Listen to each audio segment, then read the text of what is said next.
ಆಚಿ chilli powder ಸಖತ್ ಖಾರ ಬಣ್ಣ ಮತ್ತು ರುಚಿ ಆಚಿ ಚಿಲ್ಲಿ ಪೌಡರ್. ಸಚಿವ ಜಮೀರ್ ಅಹಮದ್ ಖಾನ್ ಆಪ್ತ ಸಹಾಯಕನಿಗೆ ಲೋಕಾಯುಕ್ತ ಅಧಿಕಾರಿಗಳ ದಾಳಿಯ ಬಿಸಿ ತಟ್ಟಿದೆ. ಪ್ರಮುಖವಾಗಿ ಜಮೀರ್ ಆಪ್ತ ಸರ್ಫರಾಜ್ ಖಾನ್ ಮನೆ ಮೇಲೆ ಮತ್ತು ಇದೇ ಸರ್ಫರಾಜ್ ಖಾನ್ಗೆ ಸೇರಿದಂತಹ ಇತರೆ ಪ್ರಾಪರ್ಟಿಗಳ ಮೇಲೆ ಈ ರೇಡ್ ಆಗಿರೋದು. ಅಕ್ರಮ ಆಸ್ತಿ ಗಳಿಕೆ ಪ್ರಕರಣ ಸಂಬಂಧ ಅಧಿಕಾರಿಗಳು ಪರಿಶೀಲನೆಯನ್ನು ನಡೆಸ್ತಾ ಇದ್ದಾರೆ. ಹಲಸೂರು ಆರ್ಟಿ ನಗರ ಮನೆ ಮತ್ತು ಕಚೇರಿಗಳ ಮೇಲೆ ದಾಳಿಯಾಗಿದೆ. ಡಿವೈಎಸ್ಪಿ ಗಿರೀಶ್ ನೇತೃತ್ವದ ತಂಡದಿಂದ ಶೋಧ ಕಾರ್ಯ ನಡೀತಾ ಇದೆ. ಟೋಟಲ್ ಆಗಿ 14 ಕಡೆಗಳಲ್ಲಿ ಸರ್ಚ್ ಆಪರೇಷನ್ ನಡೀತಾ ಇದೆ. ಬೆಂಗಳೂರು, HD ಕೋಟೆ, ಎಲ್ಲೆಲ್ಲಿ ಸರ್ಫರಾಜ್ ಖಾನ್ದು ಪ್ರಾಪರ್ಟೀಸ್ ಇದಾವೋ ಅಲ್ಲೆಲ್ಲ ಕೂಡ ಏಕಕಾಲದಲ್ಲಿ ಅಧಿಕಾರಿಗಳು ದಾಳಿಗೆ ಇಳಿದಿದ್ದಾರೆ. ದಾಳಿ ನಡೆಸಬೇಕಾದ್ರೆ 50ಕ್ಕೂ ಹೆಚ್ಚು ಅಧಿಕಾರಿಗಳಿದ್ರು. ಅಸೆಟ್ಗಳ ಡಾಕ್ಯುಮೆಂಟನ್ನು ಕೂಡ ವೆರಿಫೈ ಮಾಡ್ತಾ ಇದ್ದಾರೆ. ಸರ್ಫರಾಜ್ ಖಾನ್ ಇತ್ತೀಚೆಗಷ್ಟೇ ನೀವು ಈ ಹೆಸರು ಚಿರಪರಿಚಿತ ಇರಬಹುದು. ಈ BR ಪಾಟೀಲ್ ಎಲ್ಲ ವಸತಿ ಇಲಾಖೆಯಲ್ಲಿ ಆಗ್ತಾ ಇರುವ ಹಗರಣಕ್ಕೆ ಸಂಬಂಧಪಟ್ಟಂತೆ ಮಾತಾಡಬೇಕಾದ್ರೆ ಇದೇ ವ್ಯಕ್ತಿ ಜೊತೆಗೆ ಮಾತಾಡಿದ ಆಡಿಯೋನ ವೈರಲ್ ಮಾಡಿದರು. ಇದಾದ ಬೆನ್ನಲ್ಲೇ ಸರ್ಫರಾಜ್ ಖಾನ್ಗೆ ಈಗ ಲೋಕಾಯುಕ್ತ ದಾಳಿಯ ಬಿಸಿ ತಟ್ತಾ ಇದೆ. ಐಷಾರಾಮಿ ಕಾರ್ಗಳಿರೋದನ್ನು ನೋಡ್ತಾ ಇದ್ದೀರಾ.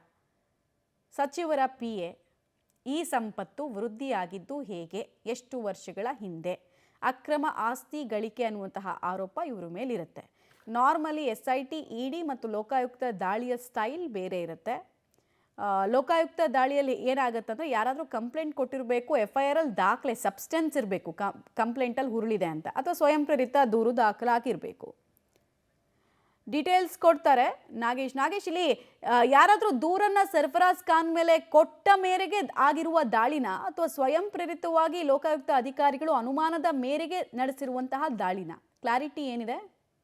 ಮಮತಾ, ಇವತ್ತು ಲೋಕಾಯುಕ್ತ ಪೊಲೀಸರು ಸರ್ಫರಾಜ್ ಖಾನ್ ಅವರ ಮನೆ ಮೇಲೆ ದಾಳಿಯನ್ನು ಮಾಡಿರುವಂಥದ್ದು. ಬೆಂಗಳೂರಿನ ಹಲ್ಸೂರಿನಲ್ಲಿರುವಂಥ ಅವರ ಮನೆ ಮತ್ತು ಕಚೇರಿಗಳು ಸೇರಿದಂತೆ ಇವರಿಗೆ ಸೇರಿದ ಒಟ್ಟು 14 ಕಡೆ ದಾಳಿಯನ್ನು ಮಾಡಿರುವಂಥದ್ದು. ಬೆಂಗಳೂರು, HD ಕೋಟೆ, ಕೊಡಗು ಸೇರಿದಂತೆ ಒಟ್ಟು 14 ಸ್ಥಳಗಳಲ್ಲಿ ಲೋಕಾಯುಕ್ತ ಪೊಲೀಸರು ಏಕಕಾಲದಲ್ಲಿ ದಾಳಿಯನ್ನು ಮಾಡಿರುವಂಥದ್ದು. ಸರ್ಫರಾಜ್ ಖಾನ್ ಆದಾಯಕ್ಕೂ ಹೆಚ್ಚು ಆಸ್ತಿಯನ್ನು ಗಳಿಕೆ ಮಾಡಿದ್ದಾರೆ ಅನ್ನುವಂಥ ಆರೋಪದಡಿ ಲೋಕಾಯುಕ್ತ ಪೊಲೀಸರಿಗೆ ದೂರುಗಳು ಬಂದಿದ್ವು. ಆ ದೂರುಗಳ ಆಧಾರದ ಮೇಲೆ ಇವತ್ತು ಲೋಕಾಯುಕ್ತ ಪೊಲೀಸರು ದೂರಿನ ಆಧಾರವನ್ನು ಇಟ್ಕೊಂಡು ಕೆಲವೊಂದು ದಾಖಲೆಗಳನ್ನು ಕಲೆ ಹಾಕ್ಕೊಂಡು ಇವತ್ತು ದಾಳಿಯನ್ನು ಮಾಡಿಸ್ತಿರುವಂಥದ್ದು. ಬೆಳಗ್ಗೆಯಿಂದಲೂ ಕೂಡ ಅವರ ಮನೆ ಮತ್ತು HD ಕೋಟೆ, ಕೊಡಗು ಸೇರಿದಂತೆ ಬೇರೆ ಬೇರೆ ಕಡೆ ದಾಳಿಯನ್ನು ಮಾಡಿರುವಂಥ ಲೋಕಾಯುಕ್ತ ಪೊಲೀಸರು ಒಂದಷ್ಟು ಅವರ ಅಕ್ರಮ ಆಸ್ತಿಗಳ ಸಂಬಂಧಪಟ್ಟಂಥ ದಾಖಲೆಗಳನ್ನು ಪರಿಶೀಲನೆ ಮಾಡುವಂಥ ಕೆಲಸವನ್ನು ಮಾಡ್ತಿರುವಂಥದ್ದು. ಬೆಳಗ್ಗೆಯಿಂದಲೂ ಕೂಡ ಸುಮಾರು 50ಕ್ಕೂ ಹೆಚ್ಚು ಅಧಿಕಾರಿಗಳ ತಂಡ ಬೇರೆ ಬೇರೆ ಕಡೆ ಅವರ ಮನೆ, ಕಚೇರಿ ಸೇರಿದಂತೆ ಅವರು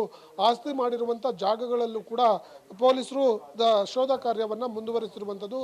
ಈಗಾಗಲೇ ಏನು ದೂರು ಕೊಟ್ಟಂಥ ಆ ದೂರುದಾರರು ಏನು ಆರೋಪ ಮಾಡಿದ್ರು, ಆರೋಪಕ್ಕೆ ಸಂಬಂಧಪಟ್ಟಂಥ ಒಂದಷ್ಟು ದಾಖಲೆಗಳನ್ನು ಅವರಿಂದ ಕಲೆ ಹಾಕುವಂಥ ಕೆಲಸವನ್ನು ಮಾಡ್ತಾ ಇರುವಂಥದ್ದು. ಅದರ ಜೊತೆಗೆ ಈಗಾಗಲೇ ಇದೇ ಮನೆಯಲ್ಲಿ ಸರ್ಫರಾಜ್ ಖಾನ್ ಕೂಡ ಇದ್ದಾರೆ ಅನ್ನುವಂಥ ಮಾಹಿತಿಗಳು ಕೂಡ ಇರುವಂಥದ್ದು. ಈಗ ಅವರ ಬ್ಯಾಂಕ್ ಅಕೌಂಟ್ ಪರಿಶೀಲನೆ ಮಾಡಲಿಕ್ಕೆ ಸರ್ಫರಾಜ್ ಖಾನ್ ಅವರ ಮಗನನ್ನು ಅಧಿಕಾರಿಗಳು ಕರೆದುಕೊಂಡು ಹೋಗಿ ಬ್ಯಾಂಕ್ ಡೀಟೇಲ್ಸ್ಗಳನ್ನು ಕೂಡ ಪರಿಶೀಲನೆ ಮಾಡುವಂಥ ಕೆಲಸಕ್ಕೆ ಲೋಕಾಯುಕ್ತ ಪೊಲೀಸರು ಮುಂದಾಗಿರುವಂಥದ್ದು. ಮಮತಾ.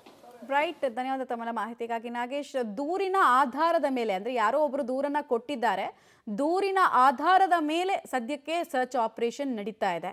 ಮತ್ತೆ ಗಳಿಸಿದ ಆದಾಯ, ಘೋಷಿಸಿಕೊಂಡ ಆದಾಯ, ಸಂಪತ್ತು ಏಕಾಏಕಿ ಹೆಂಗೆ ಇಷ್ಟೊಂದು ವೃದ್ಧಿ ಆಗುತ್ತೆ? 50 ಕಡೆ ಪ್ರಾಪರ್ಟಿ ಇದೆ ಅಂದರೆ ಆ ಅಸೆಟ್ಗಳ ವ್ಯಾಲ್ಯೂ ನೋಡ್ತಾರೆ, ಇವ್ರ ಇನ್ಕಮ್ ನೋಡ್ತಾರೆ, ಹೆಂಗಿದು ಬಂದಿದ್ದು, ಯಾರಾದರೂ ಗಿಫ್ಟ್ ಡೀಡ್ ಕೊಟ್ಟಿದ್ರೆ ಅವ್ರು ಯಾರು, ಈ ಥರ ಸುಮಾರು ಚೆಕ್ಕಿಂಗನ್ನಂತೂ ಮಾಡಬೇಕಾಗಿ ಬರ್ತಾ ಇದೆ.